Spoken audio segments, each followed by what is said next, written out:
Mchezo wa leo ulikuwa ni wa kiushindani sana. Ni mara kwanza yetu kushiriki mashindano haya ya Mei Mosi Cup, na hii ni game yetu ya kwanza. Kwa tulijiandaa vya kutosha, tulikuwa tunacheza na timu ya Ikulu.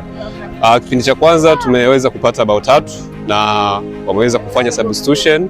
Tukajua kabisa kwa kipindi kinachofuata wamekuja wamejiandaa vizuri. Kwa sisi technical tukajua tucheze nao vipi kipindi cha pili. Tukaweza kuongeza bao 3, even though na wao waliweza kupata bao 2 na mchezo umeweza kuisha kwa bao 6-2. Mchezo unaofuata itakuwa ni siku ya tarehe 10 ambayo ni Ijumaa. Tukijaliwa itakuwa ni saa 2 asubuhi katika viwanja vya Limani Breeze.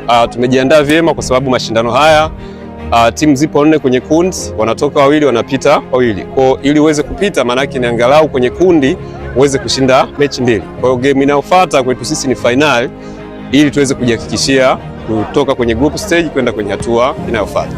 Assalamu alaikum warahmatullahi wabarakatuh. Kwa jina naitwa Balkis Said Seif, ni waziri wa michezo, sanaa na ubunifu katika chuo cha Zanzibar School of Health.